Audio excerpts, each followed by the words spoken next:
नमस्कार, मैं हूं विजेंद्र सिंह और मैं इस समय मौजूद हूं घोसी नगर पंचायत में। हमारे साथ इस समय घोसी के वर्तमान चेयरमैन पति मौजूद हैं। इनका परिचय ये किसी परिचय के मोहताज तो नहीं है और बहुत ही जुझारू किस्म के ये नेता रहे हैं। नेता मैं इसलिए कह रहा हूं क्योंकि चेयरमैन होने से पहले भी इनके अंदर वो सारी एक खूबियां थी जो एक अच्छे नेता में, ज़मीनी नेता में मौजूद होती है। तो लोगों की मदद करना और इस तरह की इनकी एक छवि यहाँ बनी है।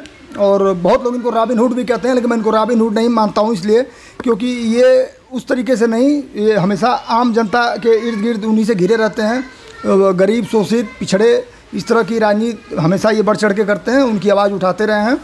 लेकिन बीच में कई आरोप भी लगे, लेकिन उन सब आरोपों से ये बाहर आए। तो क्या है, मेन मुद्दा हमारा इनसे मिलने का यही है कि वर्तमान में घोसी नगर पंचायत में जो विकास कार्य हैं अब तक जो इन्होंने करवाए हैं, उस मुद्दे पे भी हम इनसे थोड़ा चर्चा करेंगे, बात करेंगे, जानेंगे। आइए चलते हैं, सीधे चेयरमैन साहब से मिलते हैं। चेयरमैन साहब, सबसे पहले तो मैं आपसे ये जानना चाहता हूँ कि आप जब पहली बार चेयरमैन हुए तो जनता ने आपको जिताया, जीत कर आप आए और जिस तरीके से आपको जनता ने हाथों हाथ लिया, आपको एक ऐसी कुर्सी दे दी जिस कुर्सी के आप वाकई में हकदार थे, क्योंकि जिस तरीके से लोगों की आप मदद करते रहे और हर गरीब के साथ 2 कदम चलना, ये आपकी खूबियाँ लोग बताते हैं, यहाँ की जनता बताती है। राजनीति एक अलग विषय हो जाता है, राजनीति में कोई किसी को कुछ भी कह दे। तो और आपने फिर बसपा की टिकट पे उपचुनाव भी विधानसभा का लड़ा। लेकिन अब जो आगामी विधानसभा आ रही है, इसको लेकर आपकी कोई तैयारी है या अभी घोसी का विकास करने पे ही पूरा ध्यान है? समय देख लिया, मिनट वाला। देखिए, सबसे महत्वपूर्ण बात जो आप कट हुआ है, उठा लिया। घोसी नगर के विकास पर ही हमारा ध्यान है। और अब तक घोसी में जो 40 साल से टौनरिया थी, नाली खड़ंजा के अलावा किसी ने कुछ किया नहीं। लेकिन जो जनता की ज़रूरत थी, उस ज़रूरत मांग के अनुसार हमने ट्रांसफार्मर या मैरिज हॉल या आधुनिक शौचालय या रोड या मतलब इस तरीके का जो भी काम था जो जनता को दिल छूने वाली या जनता को ज़रूरत जो महसूस करती थी, वो सारा काम हमने पूरा मैंने किया। अच्छा चेयरमैन साहब, एक 5 साल का जो समय मिलता है किसी भी गांव, किसी भी टाउन, कस्बे के लिए या किसी भी बड़े शहर को आप कह सकते हैं, वो पर्याप्त होता है अगर विकास करना रहे, क्योंकि जो इसके पहले भी रहे होंगे कुछ ना कुछ काम करके ही गए होंगे। आपको जब चेयरमैन, आपकी पत्नी जब चेयरमैन हुई, मेहनत तो सारी आपकी थी, जनता भी जानती है, एक तरह से आप ही के चेहरे पे चुनाव हुआ था। तो घोसी को आप कैसा देखते थे उस समय, और अभी 4 साल बाद क्या बदलाव आपकी नज़र में घोसी कितना बदला है? जैसे मैं बहुत पहले कहता था कि जब हम चेयरमैन बनेंगे तो जब घोसी टाउन के अंदर लोग एंट्री करेंगे तो पूछने पर मजबूर हो जाएंगे कि कौन सा शहर है। तो वो शहर मैंने बनाने की पूरी कोशिश किया और लोगों के सामने मैंने दिखा भी दिया।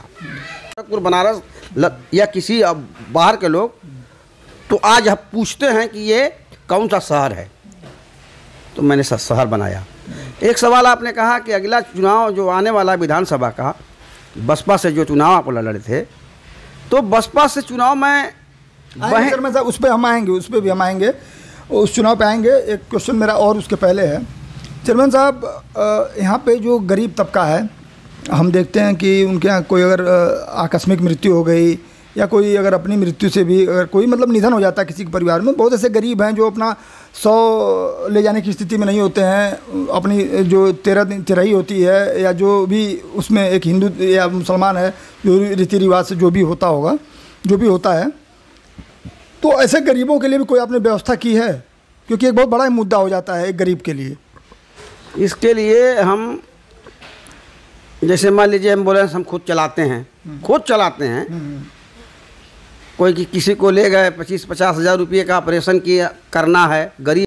आज भी हम जैसे मान लिया आँख का ऑपरेशन कोई गरीब है तो डॉक्टर के यहाँ खुद लेवा जा कर के ऑपरेशन करवाते हैं निःशुल्क। किसी का पथरी का ऑपरेशन है, गरीब आदमी है, वो नहीं करा सकता, दर्द से तड़प रहा है, उसके लिए डॉक्टर के पास ले आकर के ऑपरेशन हम करवाते हैं। तो जब जब किसी गरीब की, क्योंकि मैं खुद एक गरीब हूँ, तो गरीबों की दर्द गरीब ही आदमी पसंद महसूस कर सकता है, बड़ा आदमी नहीं महसूस कर सकता।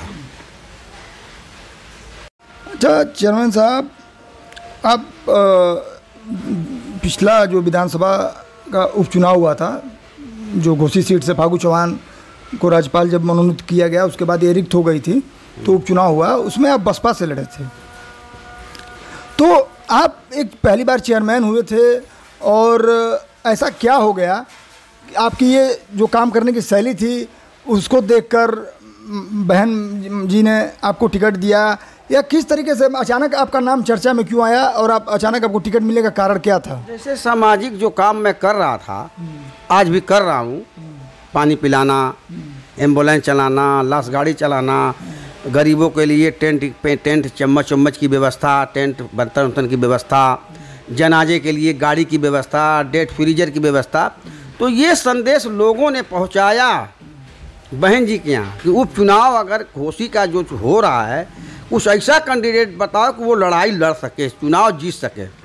तो यहाँ के जो प्रभारी हैं थे खरवाड़ साहब, उन्होंने बताया कि घोसी का एक चेयरमैन है जो आम जिंदगी जी रहा है, चेयरमैन होते हुए निर्दल प्रत्याशी के रूप में उन्होंने चेयरमैन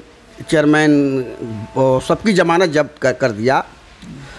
तो उस अवस्था में बहन जी ने मुझे बुलाया।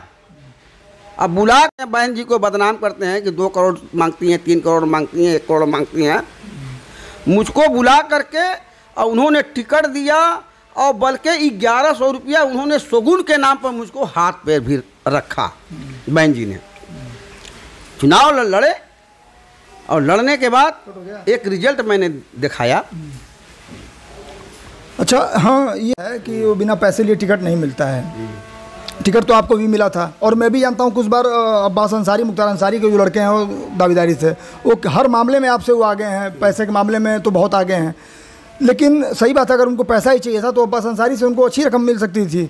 फिर भी आप जैसे चेयरमैन को बुला के टिकट लखनऊ में देना, तो इसको आप अपने लिए कितना अच्छा मानते हैं भविष्य के लिए, और इससे आपको कितनी प्रेरणा मिलती है और आगे काम करने के लिए? और विधायक आगे अगर आप बनेंगे तो घोसी को कैसे आप बदलेंगे, इस पूरे विधानसभा को कैसे बदलेंगे? जैसे बहन जी ने मुझे बुलाया और कोई बताया था कि जिस दिन चेयरमैनी का चुनाव था, उसी दिन सुबह 7 बजे कोई ये का तबीयत बहुत ख़राब हो गई, हार्ट अटैक का मामला था।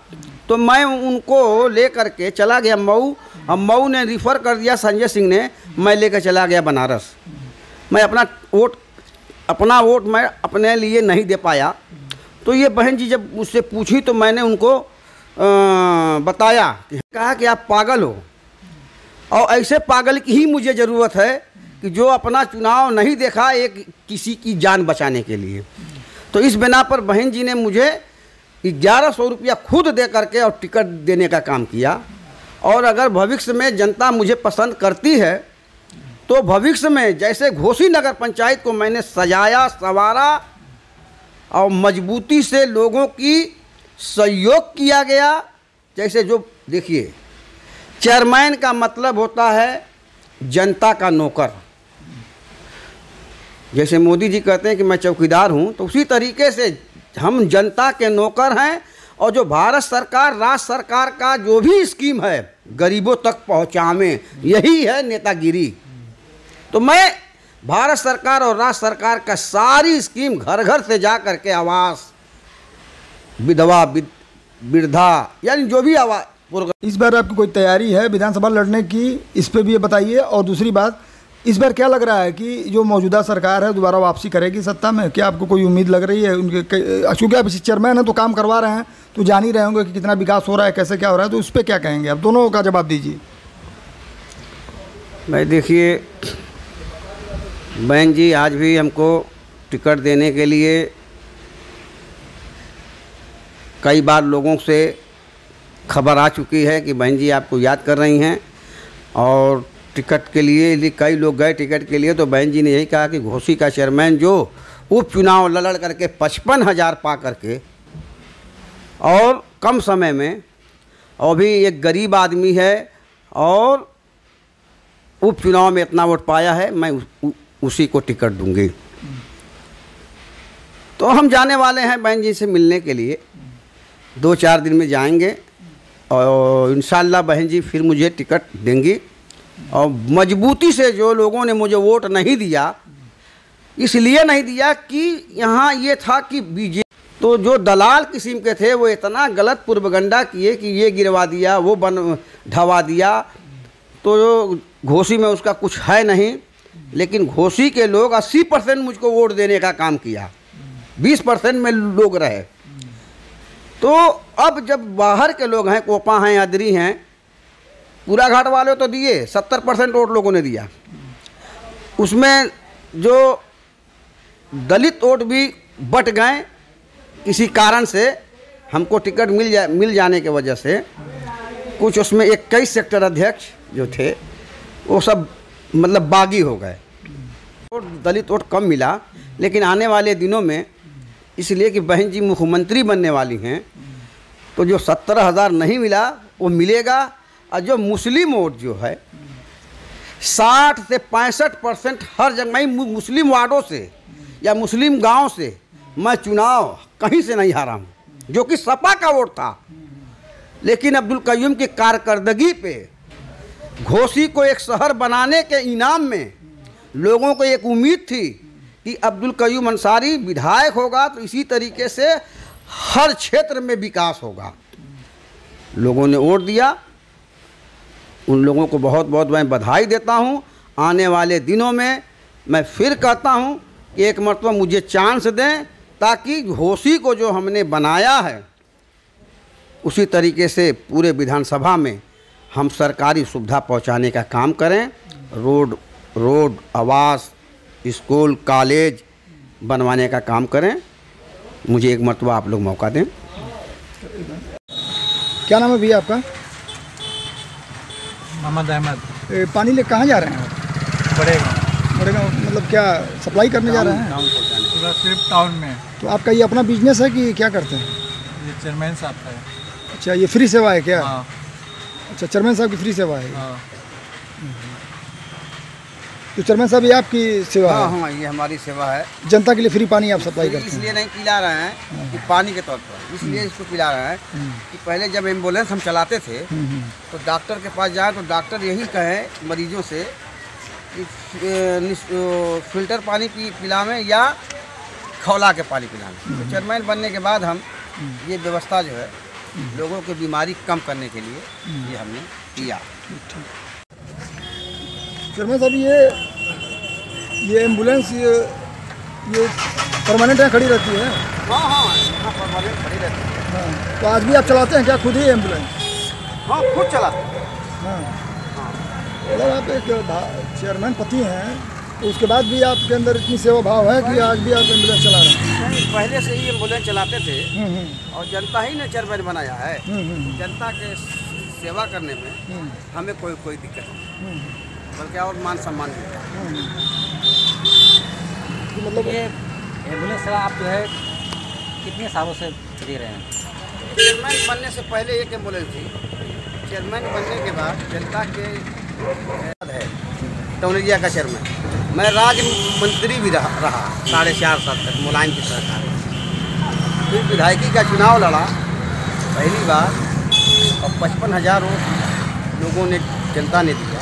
तो जनता से हम विधायक बनेंगे, MP बनेंगे, तो जनता की सेवा करने में हमें कोई दिक्कत नहीं है। आज भी कर रहा है, विधायक भी हो जाएंगे तो भी हम करते रहेंगे, MP भी हो जाएंगे तो भी करेंगे।